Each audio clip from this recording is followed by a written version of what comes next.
Singer David shocked the judge, the jury, and every court attendant as he confessed to being responsible for the unaliving of young Celeste.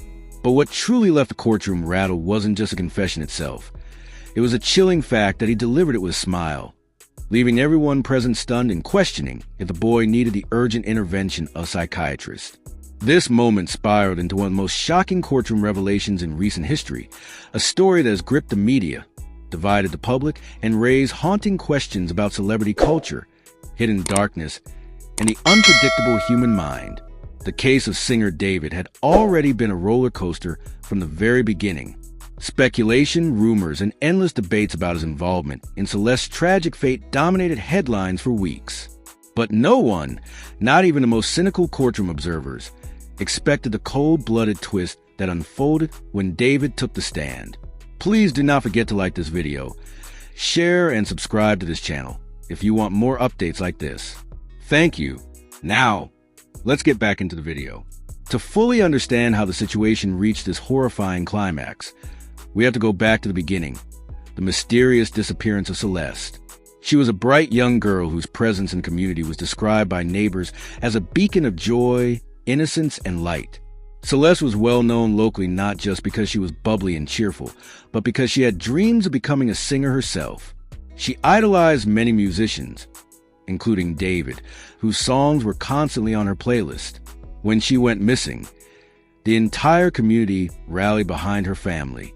Candlelight vigils were held, and the police launched what was described as one of the most thorough investigations in recent memory. But for weeks, there was no breakthrough. The turning point came when David himself was pulled into the web of suspicion. At first, his fans refused to believe he could be involved.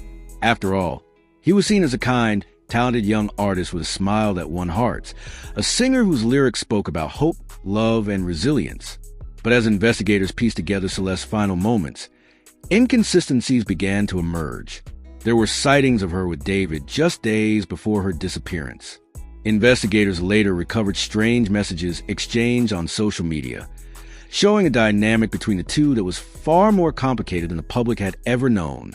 David was eventually arrested and charged, though at first, he vehemently denied any wrongdoing.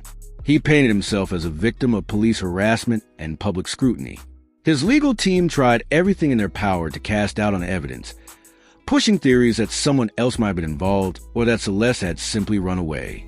For months, the trial dragged on, with heated testimonies from both sides and a media frenzy outside the courthouse.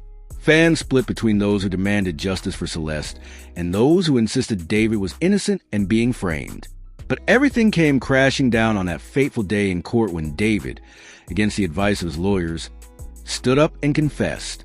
The room fell into silence so thick that one could hear the faint humming of the fluorescent lights above.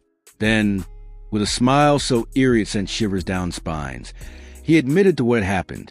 Eyewitnesses described the moment as surreal, almost cinematic, as if the courtroom itself had become a stage where reality blurred with performance. The judge dropped his pen. Jurors exchanged terrified glances. Celeste's family gasped in disbelief, some crying out in anguish. What made the confession even more chilling was the manner in which David spoke. His words were calm, almost rehearsed, his tone disturbingly casual, as though he were discussing something mundane, not the destruction of a young life. And yet that smile, that haunting smile etched on his face, made the scene unforgettable.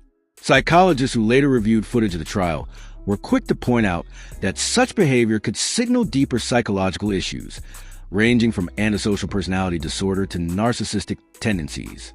But for those in the room, no clinical explanation could erase the horror. The story you are about to hear is a young man shocking downfalls, seemingly proud of the darkness he had revealed, because it tells how David, the aftermath of the confession, seen as a young rising artist with everything ahead of him. News outlets ended up standing in front of the judge. Headlines to the unaliving of 15-year-old Celeste. Social media life erupted in debate, though whispers in the background argued that David was mentally unwell, he was never the real monster and needed psychiatric evaluation. Rather than shield for someone else's identity, others insisted that the smile was a sign of his true. From the very beginning of this tragic story, the air was heavy with harshest possible sentence. Because David was no ordinary name in the industry. Hashtags about Celeste, he was the type of artist critics called the future sound worldwide. A voice millions posted their reaction theories, a creative who built his career on vulnerability. Videos of confessions circulated online. He was just in his late teens, garnering millions of views calling him a phenomenon. People replayed the kind of talent that only comes around once in a decade. Try and make sense of what it meant. Yet here he stood in the courtroom. Was it arrogance? Hands cuffed? Was it madness? Eyes red? Or was it a trembling performance? Confessing something so dark one last time. So disturbing. Analysts pointed out that even the most hardened journalists could not bring themselves to write about his ability without pausing to command a stage. Please do not forget to like this video. That even in the court, share and subscribe to this lights and music if you want more updates. He was still performing. Thank you. Only this time. Now, the script was darker than anyone could have imagined. The beginning of his downfall was for Celeste's family, however. There was no mystery in the smile. Hidden in whispers, late-night rumors, and cryptic posts issued a statement through their attorney when Celeste, a 15-year-old, not only had David admitted to taking Celeste's life, her family's desperate done so in a way that mocked their glittering world of tours and turning their daughter's tragedy into an intersection of forever destroy both. Supporters held rallies demanding justice. Carrying signs of Celeste's picture, and David was adored by millions. They were determined to ensure that her story would not be overshadowed by David's theatrics. As someone sensitive. Meanwhile, not the cause David's legal team, but the night authorities discovered Celeste's body inside the trunk of a car, effectively dismantled their defense strategy. The narrative began shifting. Some tried to pivot. What followed was chaos, psychiatric evaluation, social media explosion. The damage was done. Fans defending the prosecution. Critics dissecting his lyrics for hidden confessions, pushed for the maximum penalty, and police moving quickly. They insisted that the smile was when he appeared in court for the first time. Remorseless individual was surreal. Posed a continued threat was packed wall to wall. Experts began weighing in on television. Cameras flashing every second. Articles. The quiet sobbing of Celeste's mother echoing over the clicking shutters. Some recalled other infamous criminals. David walked in wearing a simple gray suit, drawing parallels to highlight the psychological implications. It was the aura of a fallen cultural impact. Someone too young asking how a beloved celebrity figure, yet too guilty to ever walk free again. And what that said about the way society idolizes public figures. They laid out every detail meticulously for fans of David. The timeline of revelation was devastating. The digital many reported feeling betrayed. The testimonies of people unable to reconcile the image of the smiling discovery of her body. They once admired the DNA and traces of her belongings confessed to such a directly back to David's car. Some deleted his music. The evidence was crushing, while others admitted they couldn't stop listening. And as it piled up, trying to hear whispers turned into gas lyrics that they had previously David sat there, head down. It became almost an obsession, and for a long time he all along anyone in the eye. Something everyone's team tried desperately to shift in social platforms, suggesting fans dissected his discography line by line, even framing, creating threads, but none of it would stand the weight of the darkness that eventually poured from David's own lips.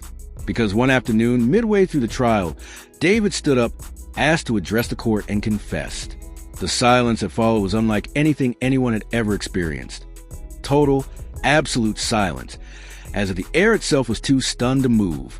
He admitted he was the one responsible for Celeste's death, though his words carried a strange ambiguity, a shadowy undertone that suggested layers beneath the surface. "I did it," he said, voice breaking. "But not everything is what it seems." His confession, though damning, left more questions than answers. Why did he do it?